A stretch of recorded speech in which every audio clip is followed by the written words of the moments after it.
Please join me in showing our appreciation to our honor guard by giving them a round of applause.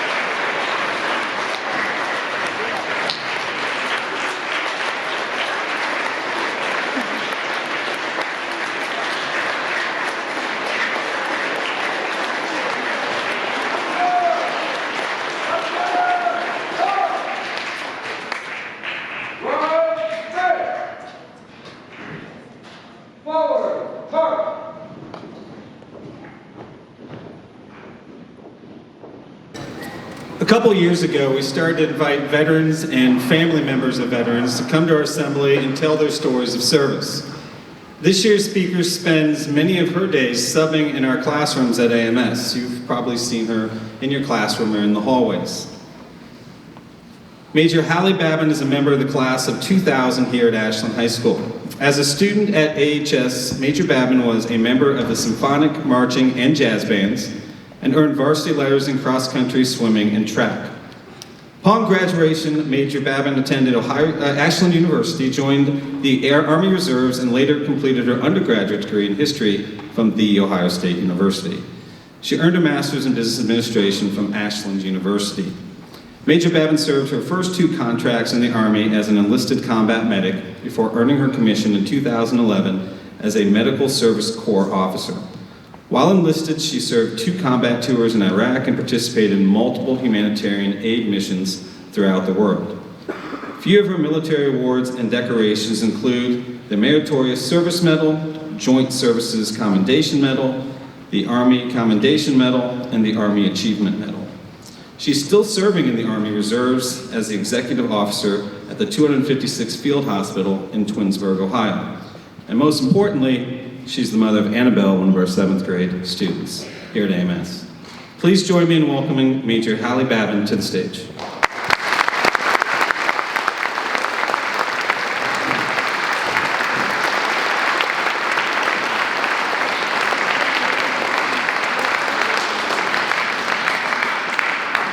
Good afternoon, students, staff, and visitors. Many of you may recognize me as one of your substitute teachers here at Ashland Middle School. Even a few of you may recognize me as a parent cheering on my 7th grader Annabelle at her sporting events. Hey, kiddo. But outside of being a tough sub and an obnoxious, embarrassing athletic supporter, I'm also a soldier, an officer, and a veteran of the United States Army Reserves. A couple of months ago, you may recall observing Patriots Day, a day of remembrance of an attack on U.S. soil, where thousands of Americans lost their lives. Terrorists hijacked planes, flying them into the World Trade Center in New York City and into the Pentagon in Washington, D.C. You may also recall learning of the brave men and women aboard Flight 93 who overcame their captors and diverted a 3rd plane into a field in Pennsylvania. I mention these attacks not to remind you of their atrocities, but because they are the key life-altering events that shaped my future as a young adult. In 2001, I was a 19-year-old sophomore at Ashland University. I woke up that September morning in my dorm room, walked down the hall, passing by our floor's common area, where I witnessed on live television news coverage of the attacks. As I stood there in shock, I watched the 2nd plane fly into the World Trade Center in New York City. My heart sped up. I felt my stomach tighten and fear crept in, then anger. And as the day continued on, the news coverage no longer shielding us from their censorship, the nation watched as the towers fell on Tuesday, September 11, 2001. My anger quickly grew into purpose. Sure, I declared my major in college, I was deep into my coursework, but I now knew it was a calling. My country needed me. Our U.S. military is an all-volunteer force. At a ripe age of 19 years old, I made the decision to seek out an armed forces recruiter.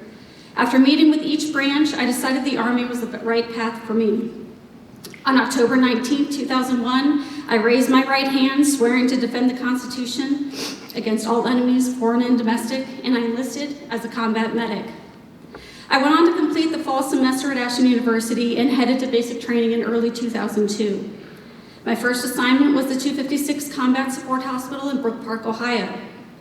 It was there that I continued my weekend training after completing months of basic combat training at Fort Leonard Wood, Missouri, and Fort Sam Houston, Texas. The Iraq War began in early 2003, and it wasn't until 2006 that several soldiers and I received notice of our call to active duty in support of Operation Iraqi Freedom. We were told we would be away from our homes and our families for up to 18 months. I was absorbed into the 399th Combat Support Hospital as an assistant non-commissioned officer in charge of the emergency room at our hospital located in Tikrit, Iraq. This was during the combat operations known as the Surge from 2006 to 2007. During my time at Tikrit, our team treated over 1,500 soldiers injured in just 365 days in the combat theater. That's an average of over 4 trauma victims a day. I've been often asked, did you see anyone die? Yes. Americans? Yes. Enemy combatants? Also yes. It was one of the most conflicting experiences of my life. As a medic in a combat support hospital, you treat all wounded, even the enemy. And on occasion, the enemy and our American soldiers were treated side by side under our care. After 17 months, our unit returned to our homes. We were told to get back to our normal lives. What? How? After everything we've been through, everything we've seen? But again, yes. We had just endured the most challenging of living conditions, working sometimes 30+ hours straight for over a year. It was well over 100 degrees in the desert during those long summer months, air conditioning often unavailable. Our bedrooms were separated by plywood or linen sheets in an old bombed out Iraqi Air Force barracks. We worked 7 days a week, over 12 hours a day for over a year. We survived helicopter flights with wounded, traveling to other bases and theater. We endured small arms fire, mortar fire, convoy on roadways stricken with improvised explosive devices. But we were lucky. We made it home. And for those of us who did, we owed everything to those who didn't. We continued living. Even a few of us continued serving, and that is just what I did. Of course, it took a while to find my new rhythm. After all, I'd been to war, but it felt like no one at home understood. I quickly enrolled back in college, took on a part-time job, and continued my Army service. In just 2 short years, I finished my undergraduate degree in American history after transferring to The Ohio State University. And when you know it, just months after graduating, I was called to serve overseas again. This time, I was deployed with the Ground Ambulance Company. My tour began in early 2010, where I convoyed in and around Iraq as a senior combat medic. Yes, I survived roadside bombs. Yes, our convoys received small arms fire. And no, not everyone made it home. But again, I was lucky. I did. And again, I decided that I wasn't going to waste this gift I'd been given. I applied to graduate school, I got married, and I completed my enlisted service. Life went on. I completed my 2nd term of service, and after just a few short months of newfound freedom, I realized how much I missed at serving my country. After nearly 10 years, I'd advanced to the ranks to staff sergeant, and I applied for my commission. I again raised my right hand, swearing to defend this great nation, and commissioned as a 2nd lieutenant in the Medical Service Corps on October 26, 2011. The war was all but over at this time, so I was able to focus on finishing graduate school, earning my MBA, and starting a family. Life was normal. My service for the next several years was primarily training focused until the summer of 2021.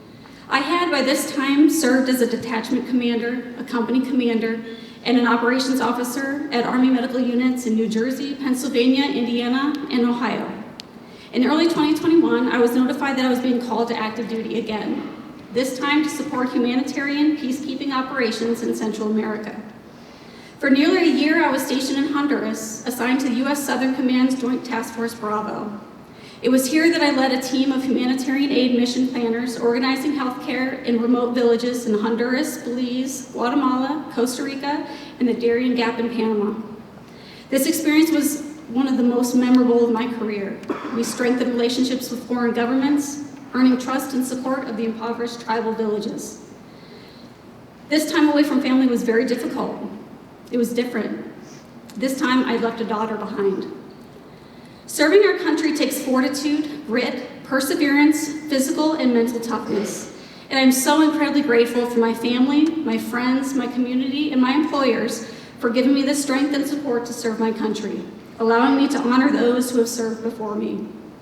On this Veterans Day, I ask you to remember that it is because of the veterans fighting for this amazingly beautiful and complex country that we are free. He or she has sacrificed the most sacred thing we have been given in this life, time.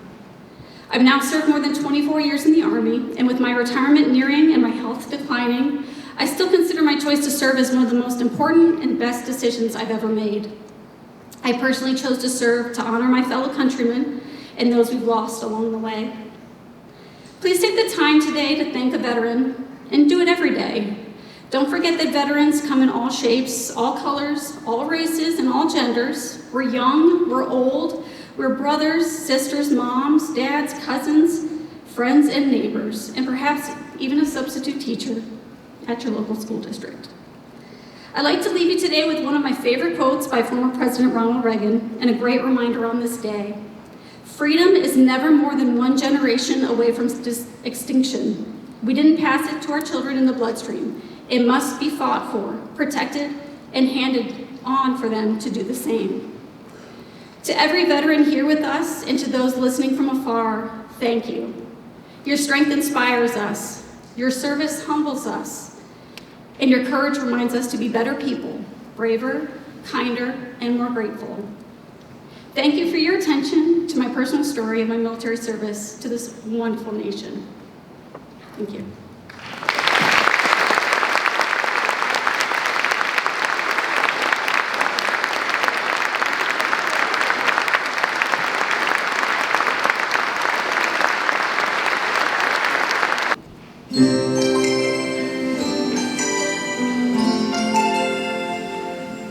Thank you.